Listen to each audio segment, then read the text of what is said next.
अप्पू आप कोई काम तो मुझे बुला लेती। बस बेटा, मुझे खुद ही आना पड़ा। हॉस्पिटल से फोन आया था, तुम्हारा ब्लड ग्रुप मेरे भाई के ब्लड ग्रुप से मैच कर गया है। अब मेरा भाई बच सकता है। अल्लाह का करम है, शुक्र है उसका, कोई तो सूरत निकली। खुशी, अब तुम चांद के अब्बू को बचा सकती हो।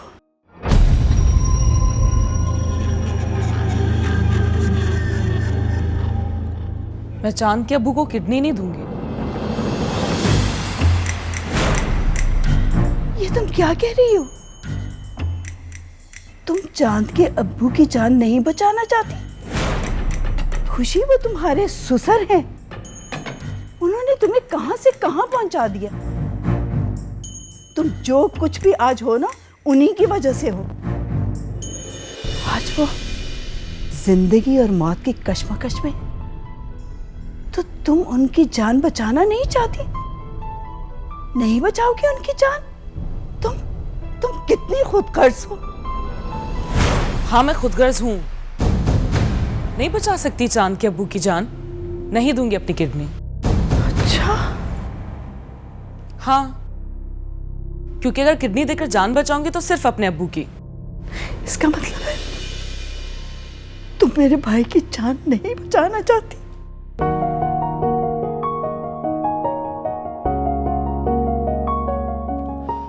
हाँ, क्यों नहीं, वही तो मेरे अब्बू हैं और ये मैं कोई एहसान नहीं करूंगी उनकी जान बचा के। खुशी, तुमने तो मुझे बेटा डरा ही दिया था।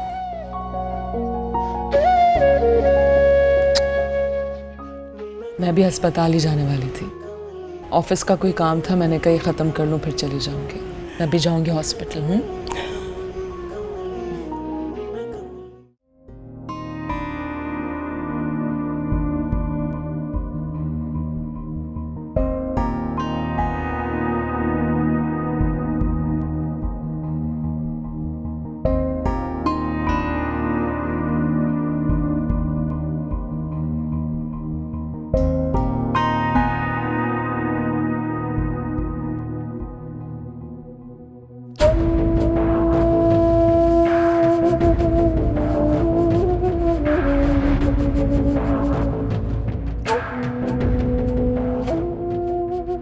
हेलो, कैसी तबीयत है चाचा जान की?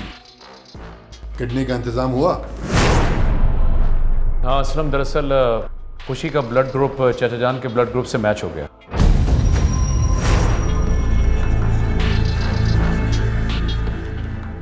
क्या खुशी का ब्लड ग्रुप मैच कर गया? फिर तो वो किडनी नहीं देगी। क्यों नहीं देगी? इस वक्त हमारे चाचा जान की जो हालत है, अगर खुदा ना खास्ता उन्हें कुछ हो गया तो पार्टी की सदर तो वही बनेगी ना।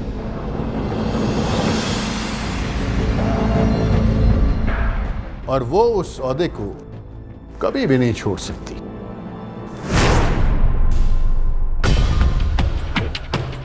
उसे किसी की क्या जरूरत? घर उसका, जायदाद उसकी, दफ्तर उसका, अरे सब कुछ उसका हो जाएगा। तुम्हारा यकीन तुम्हारे साथ है। यहाँ तक मेरी बात है तो मुझे पूरा यकीन है कि वो अपनी किडनी चाचा जान को जरूर देगी, क्योंकि मुझे अपने से ज्यादा खुशी पे यकीन है।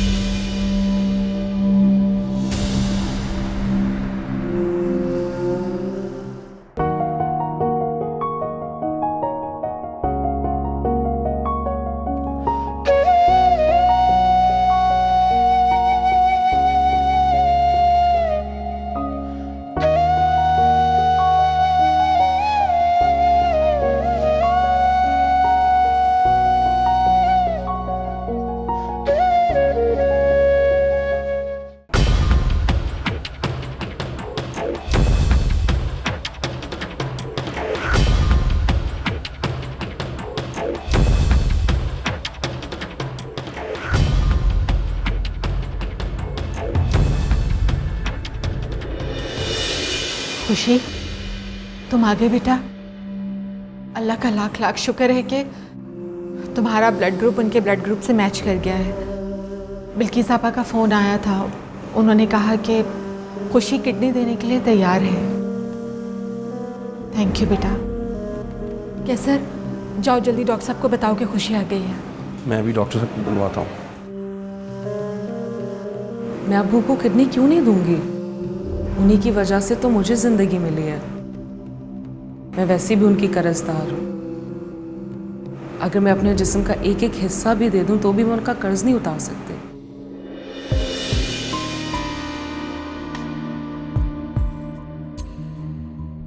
डॉक्टर साहब, खुशी आ गई है। देखिए, मुझे ऑपरेशन की तैयारी में 2-3 घंटे लग जाएंगे। और खुशी, आपको भी एडमिट होना होगा। बेटा, मैं तुम्हारा ये एहसान। अम्मी, आप इसे एहसान कह के मुझे नहीं बल्कि अपने बेटे चांद को शर्मिंदा कर रही हैं। अगर मेरी जगह चांद होता तब भी क्या आप ये कहती? लेकिन बेटा, फिर भी एहसान तो तुमने किया है। आप इसे एहसान कह के मुझे गैर बना रही हैं। मैं गैर नहीं हूँ, मैं भी इस खानदान का एक हिस्सा हूँ। और अब्बू को किडनी देकर मैं कोई एहसान नहीं कर रही। अम्मी, जीती रहो।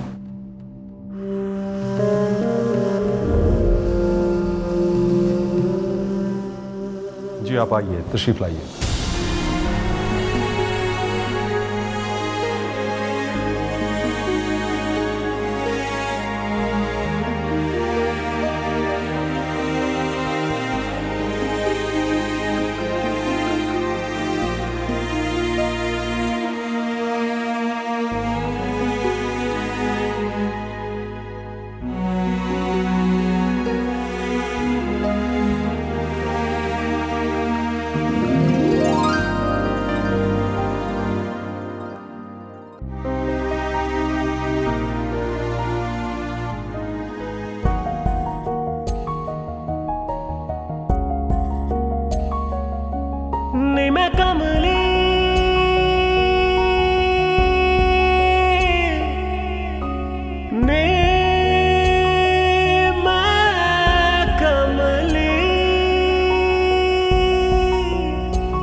इमरान साहब, उसे बता दीजिए वो मुझे जानता नहीं है, और जब जान जाएगा तो जान से जाएगा। सर, मैं समझा दूंगा, ऐसी नौबत ही नहीं आएगी।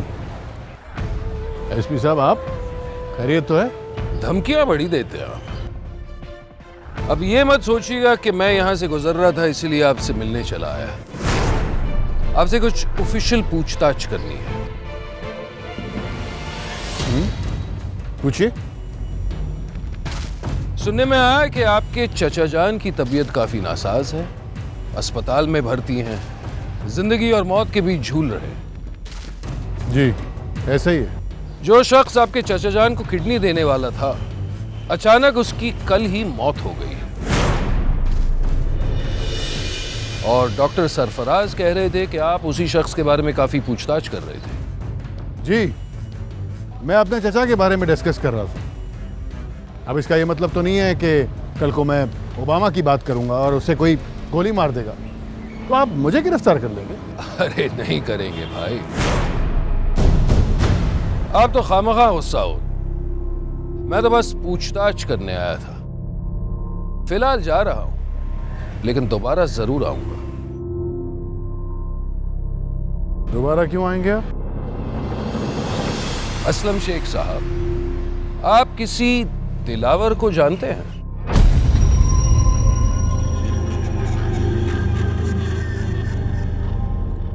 जी नहीं, मैं किसी दिलावर को नहीं जानता। दिलावर ने भी बिल्कुल यही कहा था कि वो आपसे वाकिफ नहीं है, लेकिन इतना बता दूं कि हमने दिलावर को गिरफ्तार किया है किसी की जान लेने के जुर्म पर।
अरे एनी बेटा, बेटा तुम अभी तक बैठी हो, तैयार नहीं हुई? नवाब अंकल हॉस्पिटल में है, ऑपरेशन है उनका। नहीं बाबा, मैं नहीं जा रही। क्यों बेटा? बाबा मेरा रोज़ा, और मैं घर पे रहकर ही इबादत करूंगी और अंकल के लिए दुआ भी करूंगी। बाबा मैं ऑफिस जाऊं? नहीं शायान बेटा, तुम तो हॉस्पिटल चलो मेरे साथ। बेटा खुशियों का तो पता नहीं, लेकिन दुख दर्द में किसी इंसान का साथ होना बहुत जरूरी होता है।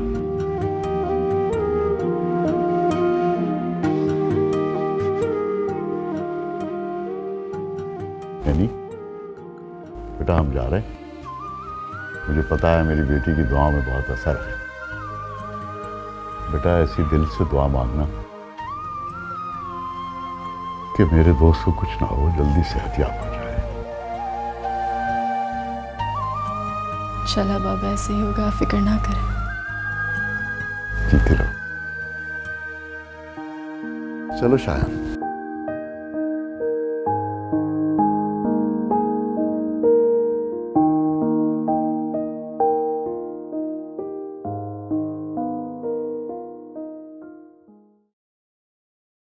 अरे आप क्यों फिक्र करते हैं सिद्दीकी साहब? अरे वो तो मैं सब कुछ खुद ही संभाल लूंगा। मैं आपसे बाद में बात करता हूँ, ठीक है? आज चचा जान का ऑपरेशन है। हाँ, तो क्या करें हम? मैं सोच रही थी कि हमें जाना चाहिए वहाँ। क्यों? तुम्हें क्यों जाना उन्हें देखने के लिए? अच्छे वक्तों में आपने दुश्मनी की है, बुरे वक्तों में उनसे दोस्ती कर लेंगे तो उनकी दुआएं मिल जाएंगी। मुझे किसी की दुआएं नहीं चाहिए, और ना ही तुम्हें जाने की जरूरत है वहां पर। ठीक है, मैं नहीं जाती वहां, लेकिन कम से कम आपको तो जाना चाहिए। आपका अपना खून है, अब आपके खानदान के बड़े हैं वो, आपके अब्बू के बाद। अब अब्बू की याद दिलाई दी है तो ये भी बता दूं तुम्हें कि चचा के खिलाफ नफरत उन्हीं की दी हुई है। मैं भी वही चाहता हूं जो वो चाहते थे, चचा जान की बर्बादी। तुम तो 5 वक्त की नमाज पढ़ती हो ना, तो ऐसी दुआ मांगो कि वो इस दुनिया से ही उठ जाए, बल्कि कल के जाते आज ही चला जाए। इस्लाम, कुरान और नमाज, तीनों में किसी के लिए बद्दुआओं की कोई जगह नहीं है। तो ना दो तुम बदवा, लेकिन मैं तो दूंगा। अभी बात जो तुमने की है ना, इससे मुझे तुमसे नफरत होने लगी है। लेकिन एक बात तुमने अच्छी की है कि मुझे हॉस्पिटल जाना चाहिए। बड़ा मजा आएगा, क्योंकि दुश्मन जब मौत की दहलीज पे होता है तो ये मंजर देखने के लायक होता है। अगर चाचा जान बच गए तो दुश्मनी में इजाफा करके आऊंगा।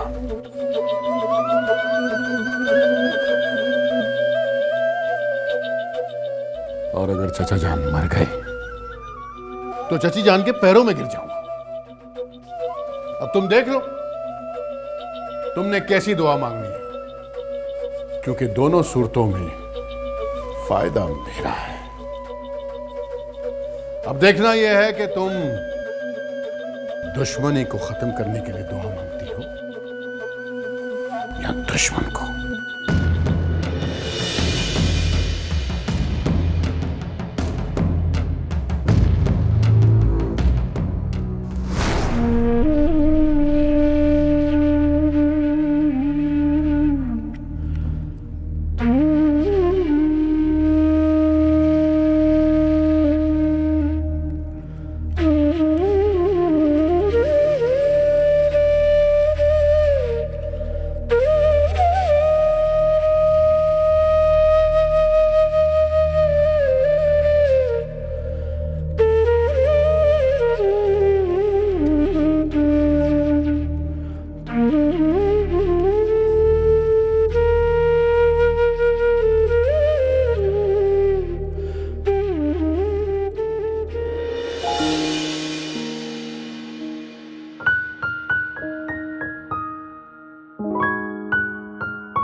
ये क्या कर रहे हो तुम? मैंने सोचा ये फूल तुम्हारे बालों में लगकर और भी हसीन हो जाएगा।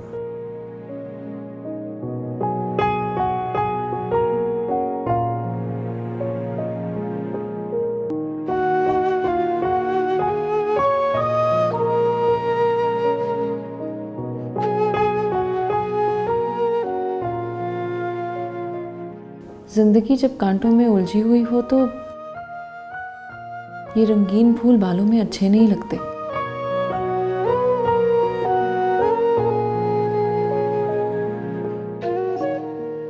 कागज पर लिखती हो, कातिब तकदीर तो नहीं हो ना। हो सकता है मुकद्दर लिखने वाले ने तुम्हारे हिस्से के रंग कहीं और छुपा कर रख दिए हो।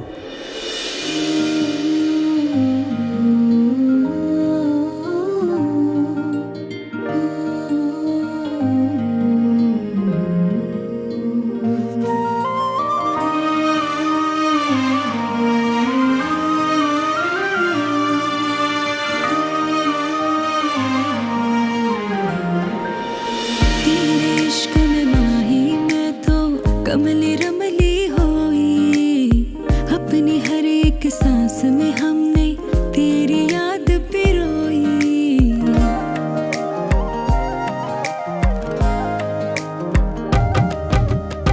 तेरे इश्क में माही मैं तो कमली रमली होई अपनी हर एक सांस में हमने तेरी याद पिरोई।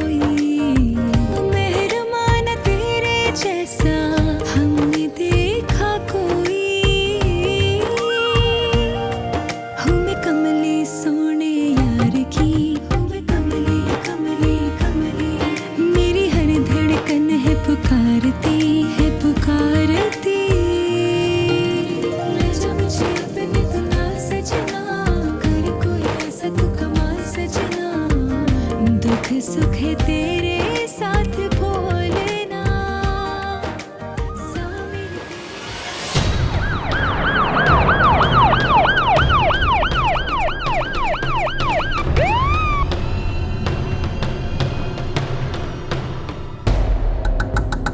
कम इन।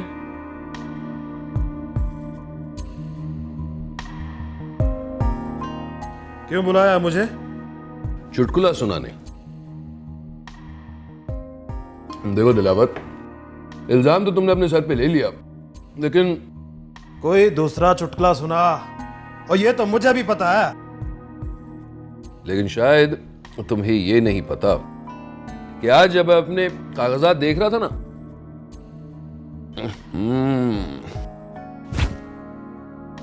आज जब मैं अपने कागजात देख रहा था तो मैंने ये गौर किया कि मेरे पूरे 99 केसेस मुकम्मल हैं। वही माशाल्लाह तो कह दो। समझ में आ रही है बात? पूरे 99 केस। अब अगर तुम्हारा ये केस सॉल्व कर दूं, इस तरह केस भी सॉल्व हो जाएगा और मेरी सेंचुरी भी मुकम्मल हो जाएगी, और शायद नेशनल ब्रेवरी अवार्ड भी मिल जाएगा। अब देखो ना, बंदा पुलिस वाला हो या क्रिकेटर, सेंचुरी तो सबको पसंद है ना। और जब तुम नाम बताने को तैयार ही नहीं, इसका मतलब है तुम मेरे किसी काम की नहीं। तो फिर मैं तुम्हें जिंदा क्यों रखूं? मैं तुम्हें गोली मार देता हूं। ये क्या कह रहे हैं जनाब? कम सुनने के साथ साथ शायद याददाश्त भी कमजोर है तुम्हारी। 1.5 साल पहले तुम पर एक केस दर्ज हुआ था ना, और शूट ऑन साइट ऑर्डर्स दिए गए थे। उस वक्त तो तुम्हारे आकाओं ने इल्लीगल तरीके से तुम्हें बचा लिया। लेकिन जानते मैंने क्या किया है दिलावर? वो केस हालांकि इस इलाके का नहीं था, लेकिन फिर भी मैंने वो फाइल यहां इस पुलिस स्टेशन में मंगाई है। मैं वो फाइल खोलूंगा और मैं तुम्हें गोली मार दूंगा, गोली। इससे केस भी सॉल्व हो जाएगा और मेरी सेंचुरी मुकम्मल। कोई आखिरी ख्वाहिश? तुम ऐसा नहीं कर सकते एसपी। मैं ऐसा ही कर सकता हूं। तुम कानून को हाथ में नहीं ले सकते। कानून के साथ नाकदरी करने वालों को सुधारने के लिए कई बार कानून को हाथ में ले चुका हूं। अब तुम ही बताओ दिलावर, तुम्हें गोली मारूं या तुम्हारे बाप? वैसे नहीं, भाई जिंदगी का तो उसूल यही है कि पहले बाप मरता है, लेकिन इस केस में पहले बेटा मरेगा। क्योंकि तुम मुझे बाप का नाम ही नहीं बता रहे, तो बच्चू मरना तो तुझे ही होगा। नईम, मारो साले को।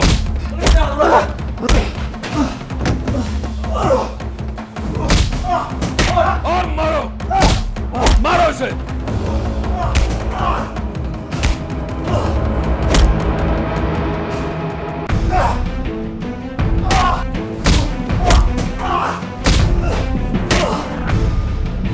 नहीं, एक और केस दर्ज करो इस पर। ऑन ड्यूटी पुलिस ऑफिसर पर हमला करने का केस।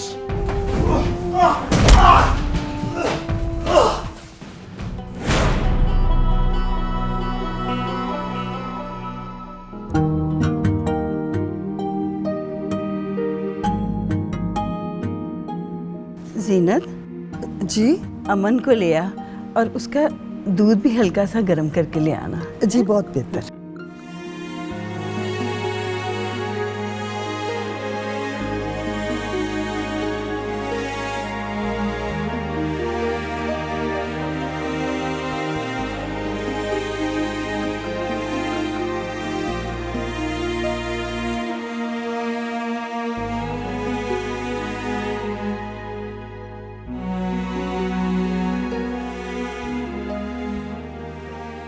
बेगम साहब जी, ये रोता रोता सो गया है। लाओ मुझे दे दो।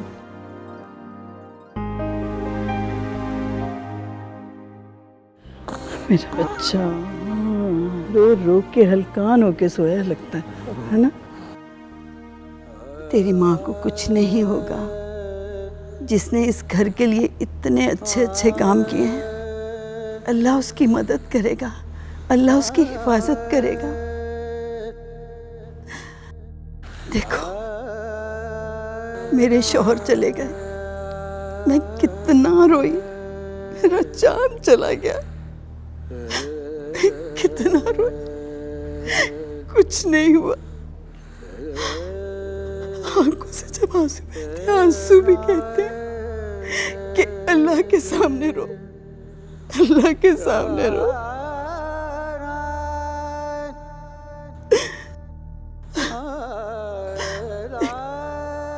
तुझे तो इस उम्र में पता ही नहीं कि रिश्ते क्या होते हैं।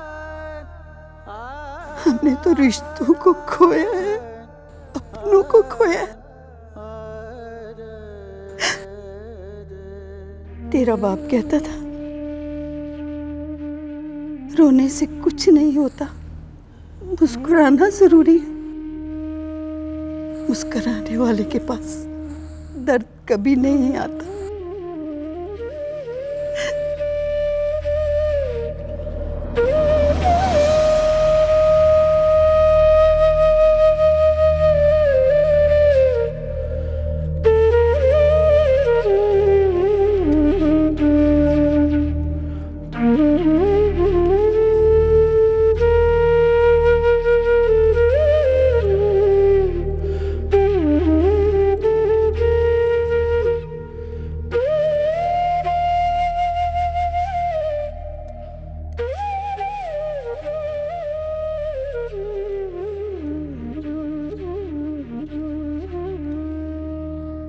अरे फुफ्फो,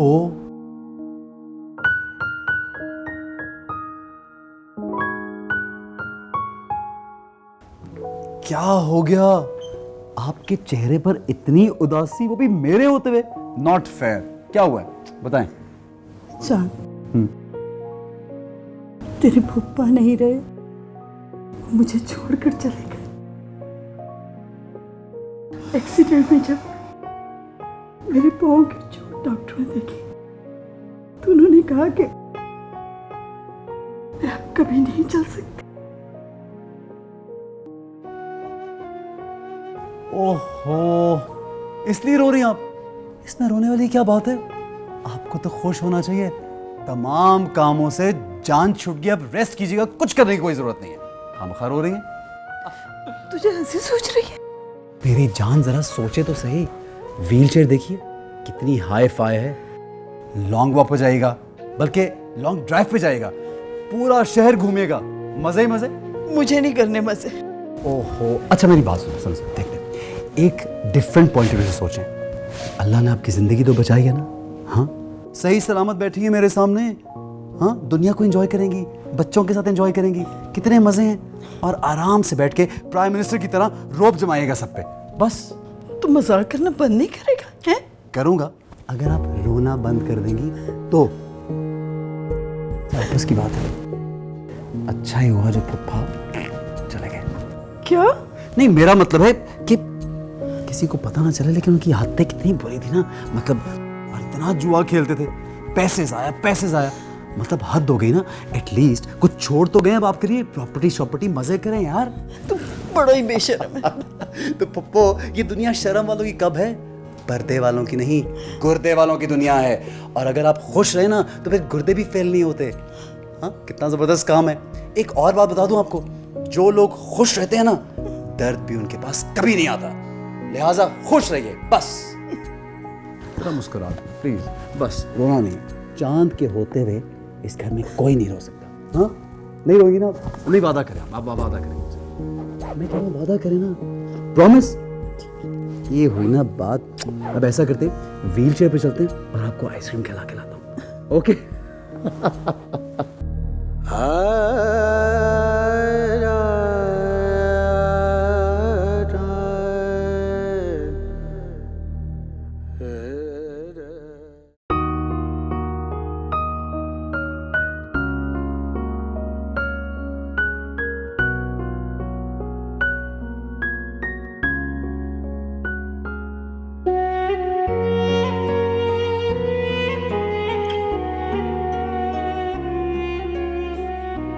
मुझे याद है जब मैंने पहली बार आंख खोली तो तुम्हारा ही चेहरा देखा। पहली बार नहीं, दूसरी बार। इसलिए कि पहली बार हर बच्चा बंद आंखें लेकर इस दुनिया में आता है और पहली बार आंखें खोलकर अपने माँ बाप का चेहरा देखता है। और तुमने भी अपने माँ बाप का ही चेहरा देखा होगा। वो मुझे याद नहीं है क्योंकि मैं होश में नहीं था। मेरे माँ बाप कैसे हैं, उन्होंने मुझे किस तरह पाला, कौन है, कहाँ है, कुछ पता नहीं, कुछ याद नहीं। शायद मैं अपनी होश में नहीं हूं। ये यादें क्यों मेरे दिमाग से लिपट गई हैं? ये मुझे क्यों नहीं छोड़ देती, क्यों नहीं छोड़ देती?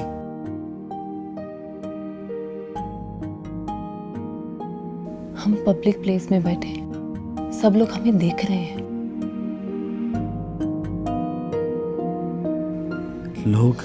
ये लोग हंस रहे हैं, खेल रहे हैं, अपनी लाइफ एंजॉय कर रहे हैं। मेरे अधूरेपन से किसी को कोई सरोकार नहीं। इस दुनिया में हमारे इर्द गिर्द रहने वाले लोग हमें ये एहसास दिलाते हैं कि हम क्या गलत और क्या ठीक कर रहे हैं। इसके अलावा लोगों का हमारे साथ कोई ताल्लुक, कोई रिश्ता नहीं होता। जब इन लोगों का हमारे से कोई ताल्लुक नहीं है तो हम दुनिया वालों से डरते क्यों हैं? सच पूछो तो इंसान एक मुअज़्ज़ब दरिंदा है। ये दुनिया, समाज, सोसाइटी और इसके बनाए हुए उसूल, कानून, रीति रिवाज, रस्में, ये वो अनदेखी जंजीरें हैं जिनको हम पहनकर मुहज़्ज़ब कहलाते हैं। सदियों पहले इस ज़मीन पर जंगल का कानून लागू था। किसी रिश्ते नाते, अपने बेगाने किसी का कोई एहतराम नहीं था। लेकिन आज हम अंदर या बाहर से अपने इर्द गिर्द फैले हुए लोगों का एहतराम सिर्फ इसलिए करते हैं ताकि लोग हमें मुहज़्ज़ब जाने। शायद इसी का नाम सिविलाइजेशन है। बातें बहुत अच्छी करती हो, अच्छा बोलती हो। ये अदीब लोग जो होते हैं वो दुनिया से मुख्तलिफ सोचते हैं। सब इंसान एक जैसे ही होते हैं, सिर्फ ये सोच ही है जो हमें एक दूसरे से मुख्तलिफ करती है। बिल्कुल वैसी जैसी मेरी और तुम्हारी सोच में जमीन आसमान का फर्क है। तुम कलमकार हो और मैं बेकार ज़हन का मालिक, जो तुम्हारी तरह नहीं सोच सकता। पर मुझे यकीन है कि तुम मेरी तरह ही सोचते हो। कोई एग्जाम्पल, कोई मिसाल? मैंने कई बार तुम्हारी आंखों में वो परछाइयाँ देखी हैं जो मेरी आंखों की पुतलियों पर अक्सर रक्स किया करती हैं। कुछ अधूरे सवाल भी देखे हैं जिन्हें मैं अपने दिल में ही पूरा करती रहती हूँ।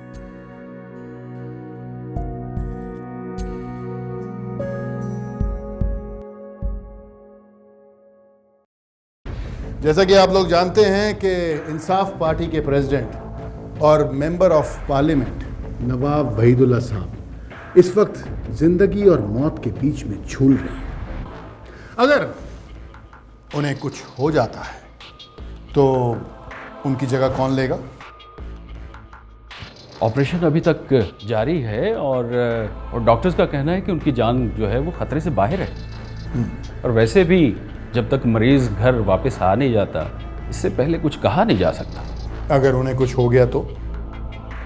मेरा मतलब है कि हमारे एक MNA की मौत के बाद एक कुर्सी खाली है। असलम साहब, आप भी तो उसी खानदान से हैं। नवाब साहब के आप सके भतीजे हैं। जो आदमी अपनी पार्टी का वफादार नहीं हुआ वो हमारा क्या होगा? वैसे भी ये फैसला हम नहीं ले सकते, ये नवाब साहब ही बताएंगे क्या करना है क्या नहीं। अगर वो नहीं रहती तो वो फैसला कैसे लेंगे? तो फिर उनकी बहू जो पार्टी की वाइस प्रेसिडेंट हैं, वो जिसे चाहेंगी उसे खड़ा कर देंगी। यही तो मैं नहीं चाहता।